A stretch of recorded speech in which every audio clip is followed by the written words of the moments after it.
محمد رسول الله عليه صلاة الله. الشيطان الرجيم.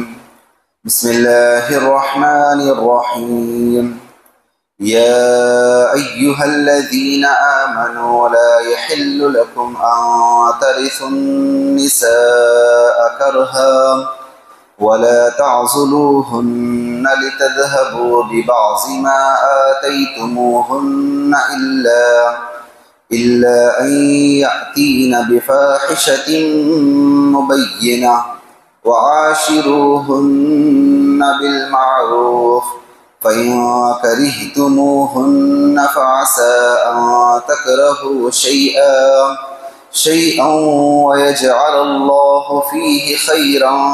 كثيرا. صدق اللہ العظیم.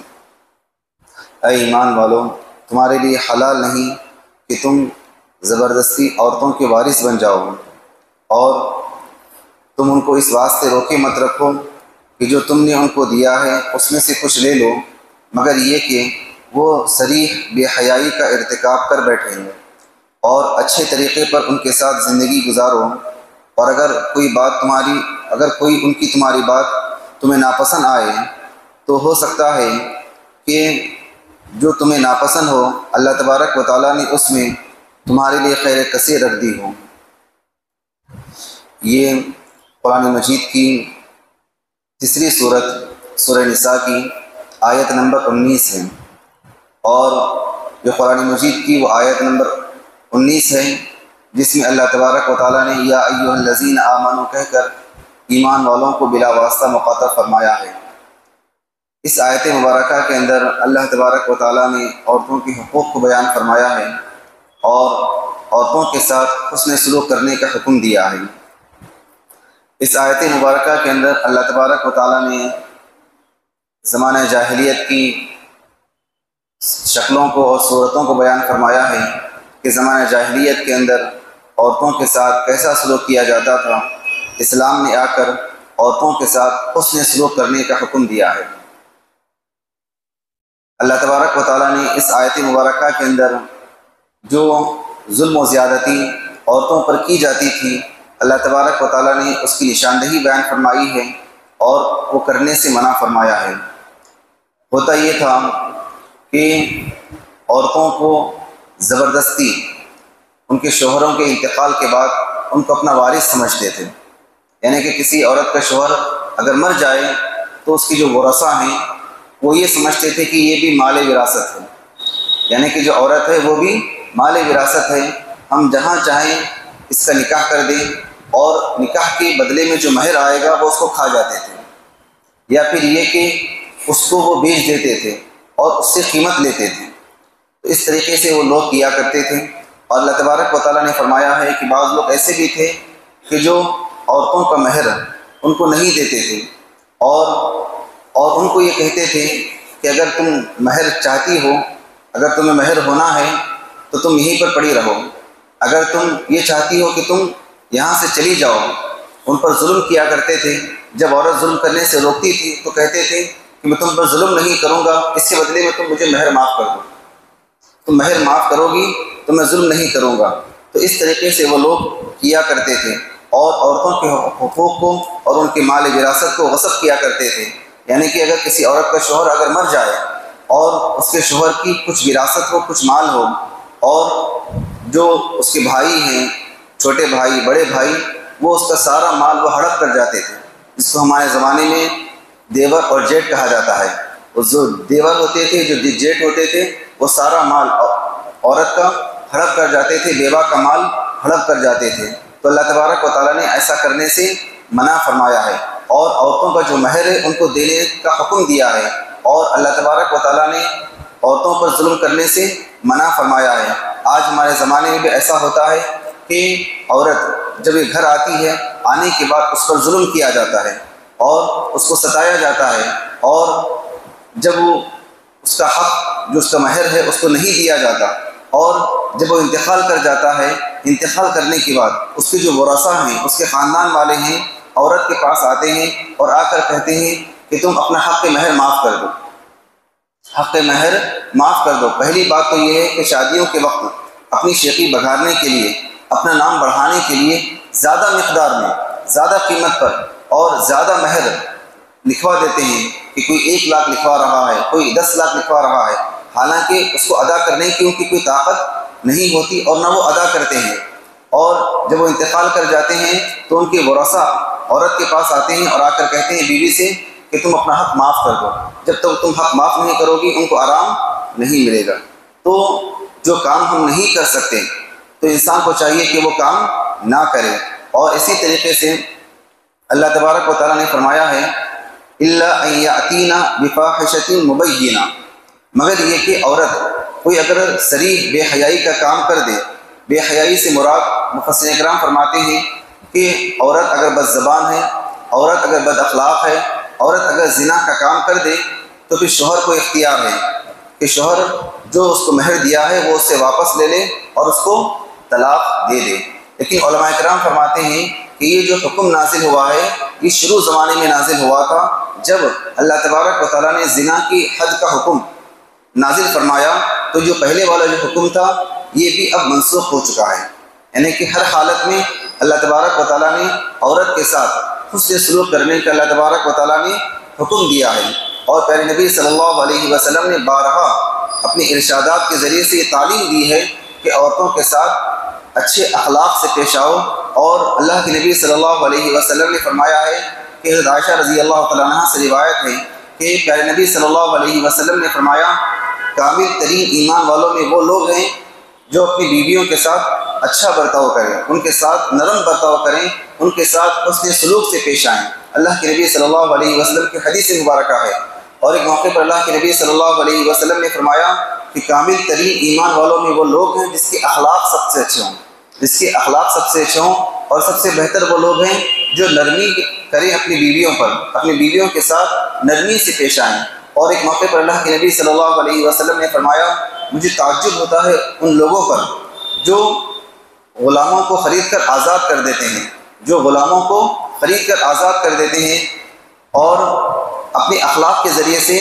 آزاد لوگوں کو اپنا غلام نہیں بناتے، اپنے اخلاق کے ذریعے سے آزاد لوگوں کو اپنے غلام نہیں بناتے، لیکن جب ہم اخلاق سے پیش آئیں گے تو وہ سامنے والے خود بخود ہمارے غلام بن جائیں گے، ہمارے ساتھ اچھے طریقے سے پیش آ جائیں گے۔ تو اللہ کے نبی صلی اللہ علیہ وسلم کی تعلیمات یہی ہیں کہ ہم عورتوں پر ظلم نہ کریں، عورتوں کے ساتھ اچھے طریقے سے پیش آئیں۔ اللہ تبارک و تعالیٰ نے بھی حکم دیا ہے کہ وَعَاشِرُوهُنَّ بِالْمَعْرُوفِ، وَعَاشِرُوهُنَّ بِالْمَعْرُوفِ، عورتوں کے ساتھ اچھے طریقے کے مطابق تم زندگی گزارو۔ اللہ کے نبی صلی اللہ علیہ وسلم نے فرمایا کہ عورت وہ ٹیڑھی پسلی سے پیدا کی گئی ہے، اگر تم اس کو سیدھا کرنا چاہو گے تو تم اس کو توڑ دو گے، اگر تم اس کو اسی حالت پر چھوڑ دو گے تو وہ اور زیادہ ٹیڑھی ہو جائے گی۔ تو اللہ کے نبی صلی اللہ علیہ وسلم نے فرمایا کہ مناسب انداز میں اور نرم انداز میں تم ان کی اصلاح کیا کرو۔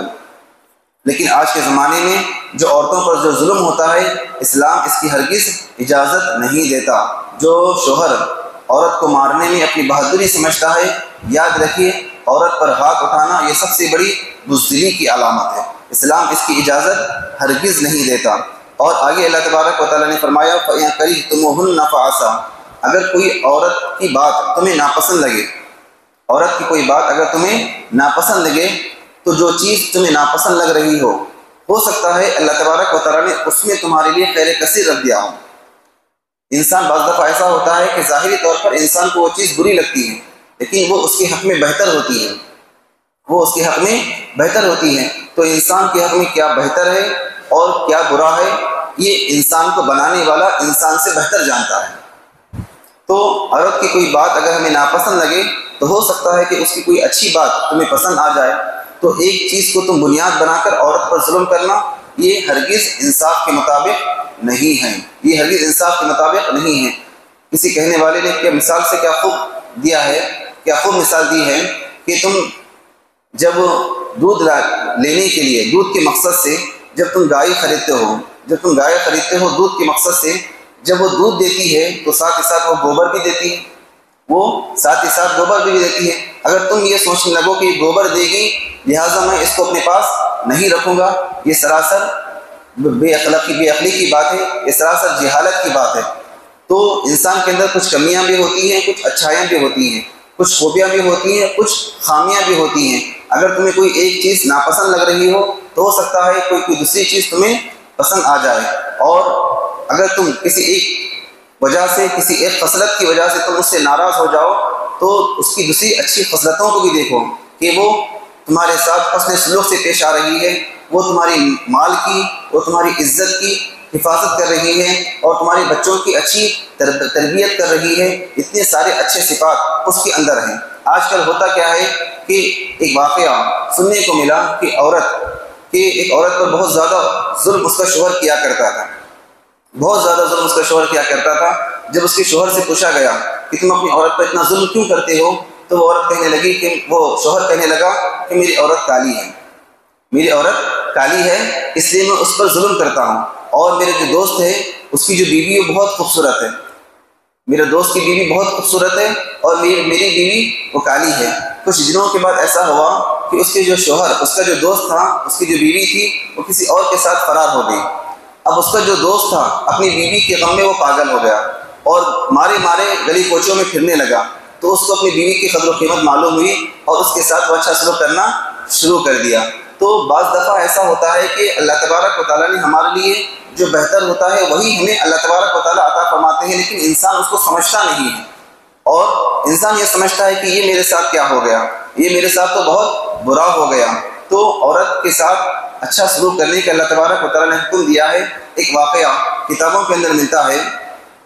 کہ ایک صحابی ہیں حضرت ابو طلحہ رضی اللہ تعالیٰ عنہ، اور ان کی بیوی ہے حضرت ام سلیم رضی اللہ تعالیٰ عنہ۔ حضرت ابو طلحہ رضی اللہ تعالیٰ عنہ کاروبار کے سلسلے میں، کمانے کے سلسلے میں، تجارت کی غرض سے جب وہ گھر سے باہر جا رہے تھے تو ان کا جو لڑکا تھا وہ بیمار تھا۔ تو جب وہ شام کو واپس آتے ہیں، آنے کے بعد اپنی بیوی سے پوچھتے ہیں کہ میرا بچہ کیسا ہے،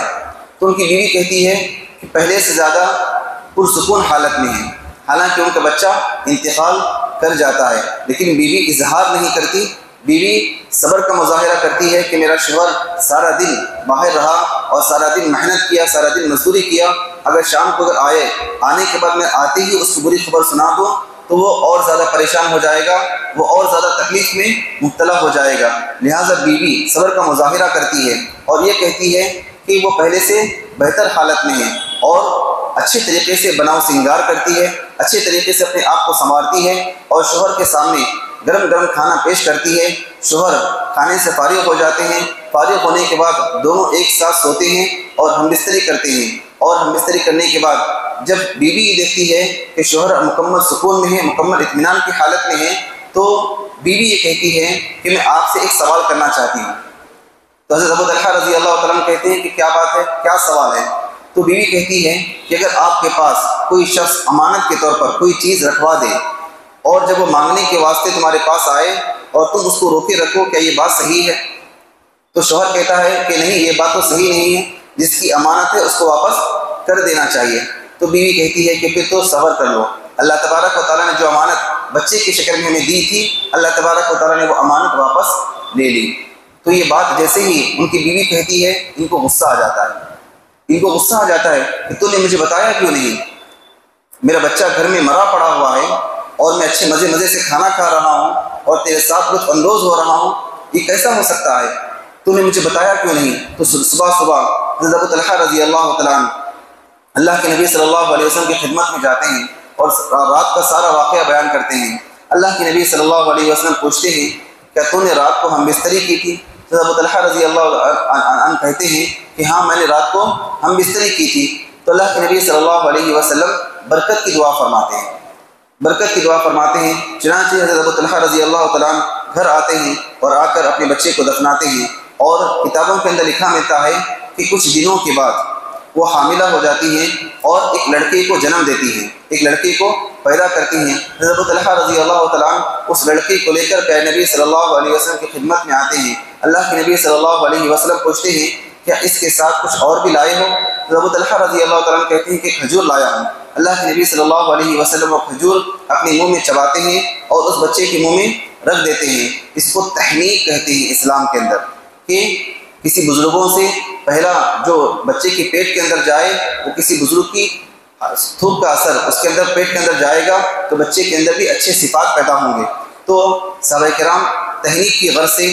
اللہ کے نبی صلی اللہ علیہ وسلم کے پاس اپنے بچوں کو لایا کرتے تھے۔ الغرض اللہ کے نبی صلی اللہ علیہ وسلم کھجور کو چبا کر اس بچے کے منہ میں رکھ دیتے ہیں اور ان کا نام عبداللہ رکھتے ہیں، اور کتابوں کے اندر آتا ہے کہ اس بچے سے 9 لڑکے پیدا ہوئے اور 9 کے 9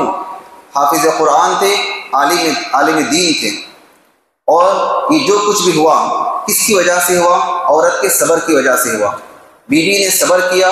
بیوی نے شوہر کے سامنے آتے ہی اپنا دکھڑا سنانا شروع نہیں کیا بلکہ اس نے صبر کیا۔ اللہ کے نبی صلی اللہ علیہ وسلم نے اس کے صبر کو دیکھتے ہوئے دعا دی کہ اللہ تبارک و تعالیٰ اس میں برکت عطا فرمائے، اور کئی نسلوں تک، کتابوں کے اندر آتا ہے کئی نسلوں تک ان کے خاندان میں حافظ قرآن پیدا ہوتے رہے۔